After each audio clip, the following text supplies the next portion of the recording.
I got the email late at night. I also have ADHD as an adult, so I couldn't ignore it. I had to open it, and I see the IQ score, and I saw 77. So I couldn't sleep last night because I started spiraling in my head, like, what is that going to be for her future?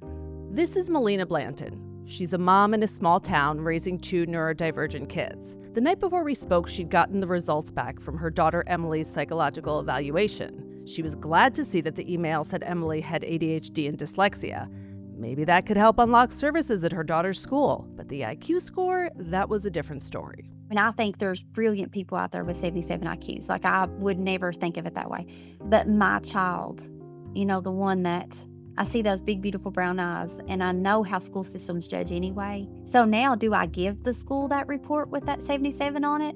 Emily is only 7. A 77 on this IQ test is not a reflection of how well a kid can learn, nor is it a roadmap for what they'll be able to achieve in their life. Plus, these tests can be unreliable for kids with dyslexia and ADHD if they don't have accommodations. Melena knows all this. She's a clinical psychologist and works as a probation officer for high-risk kids. She has a background in education and psychology. But she also has years of experience struggling and sometimes failing to get her kids help in her small town in eastern Kentucky. I called my mom. My mom's a retired teacher. She's my best friend in the whole world. And I was like, Mom, what do I do? And she said, oh, you cannot give that report to that school. I don't want her labeled in first grade because this child has all the capabilities to be. She's a brilliant child. She's so excited that there's butterflies hatching in her classroom and the life cycle of a frog. She can tell you all about that. And Mom does not want her labeled as being unable to learn. Yeah. My mom has been the type that's seen the child labeled in her years in the classroom. She's probably been a teacher that's labeled, unfortunately, a child just by what she sees on a test score. That's the prejudice that lives in small towns. Our society does not make it easy to raise neurodivergent kids. It's hard to get school support, and the whole process can feel very isolating and lonely. Even in a city of 8 million people in New York, where I raised my kids, resources may not have been easy to access, but they existed. Melena lives in a town of around 4,000 people. She loves her home, but a lack of public resources and sometimes a lack of understanding have at times pushed her to the breaking point. Still, with grit and determination, she's had some remarkable successes, and she's built a strong community along the way, made up of parents like her coming together to make sure their kids get the support they need and deserve. I'm in awe of the lengths these moms will go to for their kids, and I'm so excited to share with you my conversation with Melena about what she's accomplished and what still keeps her up at night. This is Everyone Gets a Juice Box. I'm Jessica Shaw.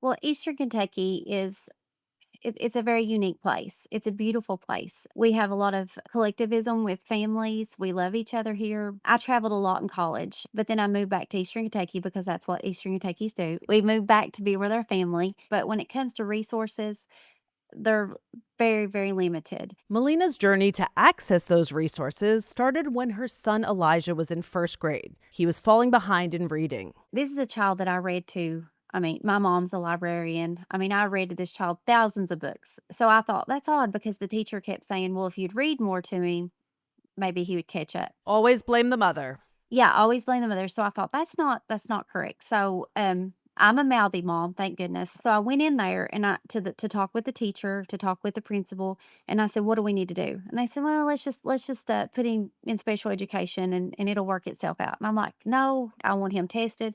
This was an independent school system, and they were like, "Well, we do not have the resources to test him." He said, "Well, what if he ends up being the bag boy at Walmart?" He said, "That's not so bad. That's my child. I want him to be anything and everything he wants to be." So, And that's someone at school who's saying yes, that was a school administrator. So it just shocked me because he said, What were you? What were you? Did you graduate with honors?" And I said, "Well, yeah, yes, I did graduate with honors." And he said, "Well, what happened to the children that didn't graduate with honors?" And I was like, I'm sure they're living their lives." He's like, "You're not concerned with those people because they're not worth your time. And maybe your son's going to be in that same boat." that it seems like that's such a I hear that as so kind of judgmental and borderline hostile to Mhm, say like you up on your pedestal who graduated with mhm. honors, you don't, as if as if you need to apologize for Right, that. and it was almost like I felt an attack, like, "Why can't you just accept your child has deficiencies and let's just go with that?" No, I want answers. So I asked him to be evaluated through their school. They didn't have a school psychologist on staff that could. So I took him to Lexington, Kentucky, which is about 2.5 hours away. It was outrageous because they didn't accept insurance, but I didn't care. I would have remortgaged my house. I would have sold my kidney to get him his testing. The evaluation revealed that Elijah has severe anxiety to the extent that he pulls out his eyebrows and eyelashes in response to stress. It's a condition called trichotillomania. Elijah didn't get an official dyslexia diagnosis at the time, but Melena managed to get him into a dyslexia tutoring program. She also moved him to a new school. Melena says Elijah has made huge improvements. He's reading at an 11th grade level, even though he's just in 5th grade. But getting the right support for his anxiety, that's been harder. We have a 504 for Elijah for his anxiety. I'm always at that school, always advocating for them to make sure that he, is treated fairly, that he's not pushed to the point of anxiety to where he's plucking his eyebrows out. I'm sure they hate to see me coming down there because I'm always like, he's plucking his eyebrows. What's going on in this classroom? A mouthy mom, an advocate, call her what you will, Melena gets results. But it's taken a lot of fighting to get Elijah to this place. And Melena never imagined that things could get much harder until they did. And not to flash forward, but when I started seeing deficits with Emily, part of me just wanted to lay down and just lay down and go to sleep because I didn't have the fight left in me this time. It's hard when you Yeah. when you do so much and you're fighting this school and like you said, you're traveling for 2.5 hours to Lexington Mhm. and you finally feel like, oh, I can exhale. My Mhm. kid's in the right school, he's in the right place. And Emily is what, like 6 years younger? She's 5 years, and 5 years. yeah, and I don't wanna say that I thought I was out of the woods or anything with all this, but I just always in the back of my head was like, "Oh, this she's my easy child. This is I don't have to worry about all the stuff I had to do with Elijah." So I thought Emily will be fine, and then when the teacher pulls me aside and says, "She's not we're thinking about holding her back." And what grade was she at that point? 1st grade. This just happened with Emily. What were Emily's teachers seeing that made them, kind of raise a flag to you? Emily was presenting herself as being defiant. Like, the teacher would say, "Let's sit down, let's get your work done," and she would not get her work completed, and she would hurry and scribble something down that was incorrect just so that she could move on to something else. She was, looking out the window quite a bit. She was failing terribly on her reading comprehension test they do to see how many words per minute. She's just not showing any interest in reading at all. And I would try to sit down with her at home, and it was almost a defiance because she felt defeated before she even got started. So I talked to the teacher and I was like, "Can you check and see maybe if it's a dyslexia issue, if it's an ADHD issue?" Because Emily's my active child. She's the one that always has to be hands in the mud, always has glitter everywhere. And I bought her a trampoline for Christmas just so she could flip and flop all the time because she's just all the time on the move. And thank God for the teacher. This teacher is a godsend because she pulled me aside and said, "I do see some deficits here. And I do think that she needs to be tested." Even before Emily could get a formal diagnosis, Melena found her a spot in the same tutoring program Elijah went to. It's staffed by AmeriCorps volunteers, and they use a method of dyslexia tutoring designed to be taught by people without formal educational training. It's based on a tried and true approach called Orton Gillingham. So we get that set up and I'm so excited because I'm like, "Oh, the heavens opened up on my child and I'm going to be able to relax because she's getting tutoring." Flash forward January, they say, "Okay, we're going to set you up for online tutoring twice a week." So we start logging in. The tutor never shows up. And so we sit there. And me with my anxiety, I sit there for 30 minutes waiting. She never shows up. This goes on. They keep giving me excuses. "Oh, we'll get somebody else to tutor." And then finally, I'm at work one day and I get a phone call and they're like, "We have no tutors. There's nobody to tutor your child." And she's like, "So, unfortunately, we're gonna have to drop you from the program." And I'm like, "No, no, no, because this, we're trying to get Emily back on track so she doesn't have to be held back. This is the key to get unlock her brain to get her to be able to read. And this is what you do. Like, this is what this program does. What do you mean you don't have Yeah, anyone? they have more children than what they can hire tutors. So she's like, "I'm sorry." And I was like, "What can we do?" She's like, "Well, let me think on it and I'll get back to you." So she calls me back a couple days later and she's like, "Okay, I've got a plan. If you can come down here and train as a tutor, it's a 4-hour training. You come down, be a tutor, and then we're gonna have this other woman train the same day. You're gonna tutor her child, she's gonna tutor your child." And I'm like, "I can't do that. I'm working 40 hours a week. I'm on call. If a child gets detained, breaks the law, I have to be there. Like, this is too much." And she's like, "Well, if you don't, your child's not gonna get tutored, and this other child's not gonna get tutoring that needs it." So my mom and I take off work one day, and we sit in for 4 hours, and we learn book 1 and book 2 of the Susan Barton Orton Gilliam with this other mother. She's a yoga instructor. Oh my gosh, this woman is wonderful. Like, if I her name is Zoe. If I could put her in a box with a bow and just keep her in my heart forever, I would, because this woman's been such a blessing. I tutor Zoe's child, which is the sweetest child on earth, and then Zoe tutors Emily, and we do it back to back. It's been a lot. It's To tell you that I dread Tuesdays and Thursdays is the truth, because that's a lot of weight on my shoulders. I've never tutored a dyslexic child. And, and their minds are so phenomenal. Oh my goodness, I've learned so much about the brain with this program. But, I mean, it's just something that we've had to do in Eastern Kentucky because there's nobody that can tutor my child. I mean, When you were learning for those 4 hours, did you feel like, and do you feel like you have a grasp on how to tutor Zoe's kid? And do you feel like she has a grasp on how to tutor your kid? well, I mean, Zoe's doing an excellent job. I wouldn't want to say that, but I feel like, are we doing the best job we could? Absolutely not, because we're all new in this.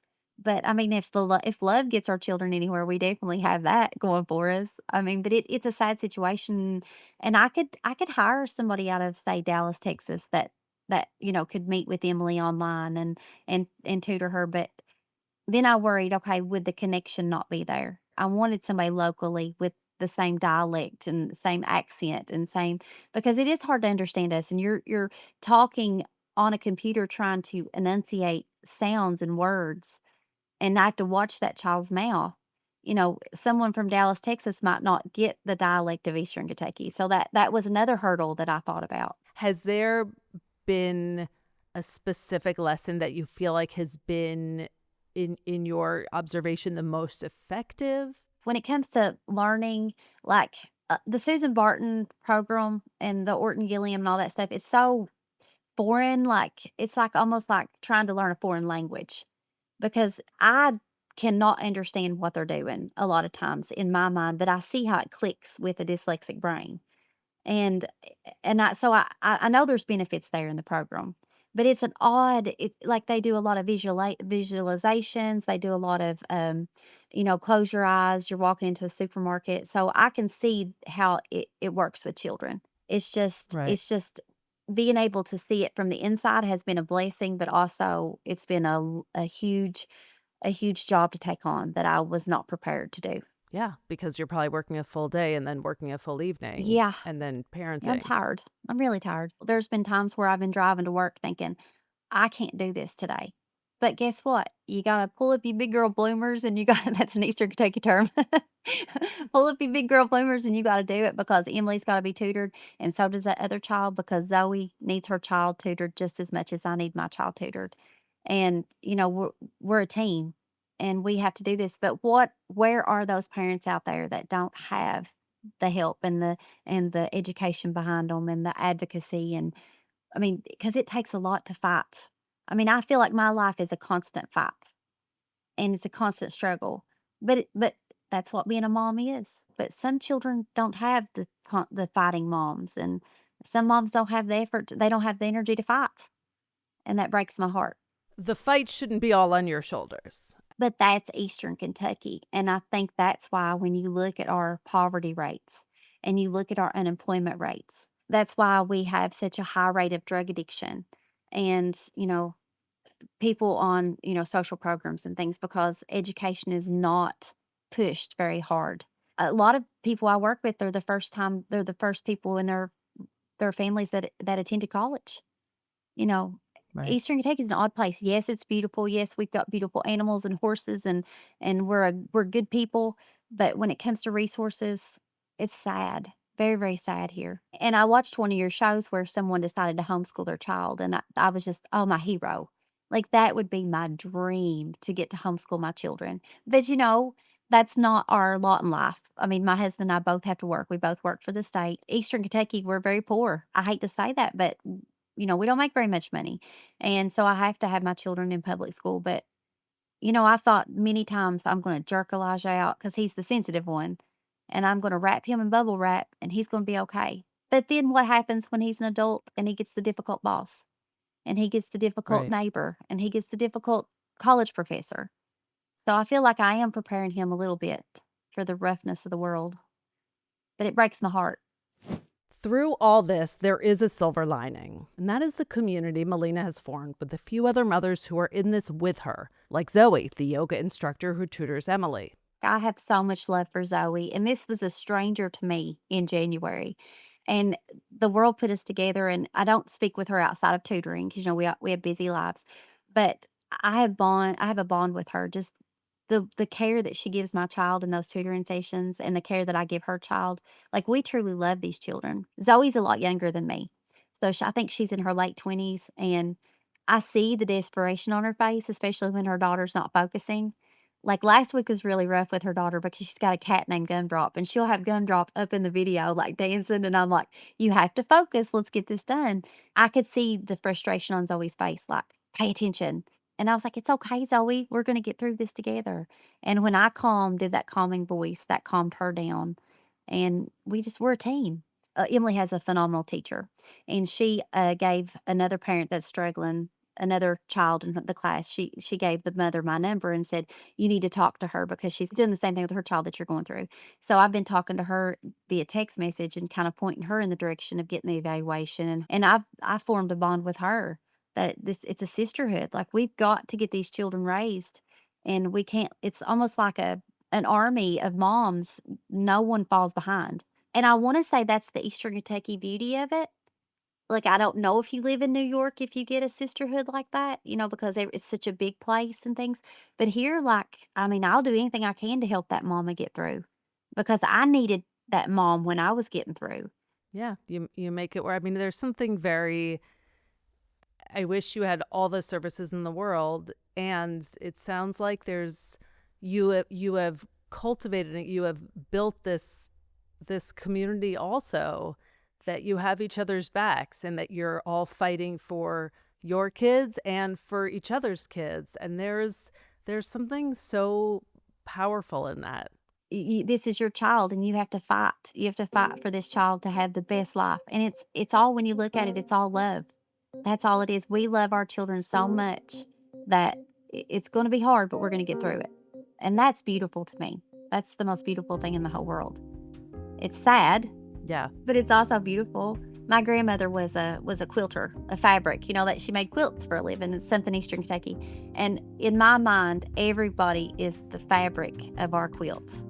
Zoe's the fabric of my quilt. Her daughter is. All these people, you have been a fabric in my quilts. And that's just so beautiful, like, just to have that meaningfulness of life. Because that's what life's all about, is what's your quilt going to look like in the end. Many thanks to Melena Blanton for sharing her story. If you want to hear more conversations like this one, subscribe so you never miss a video.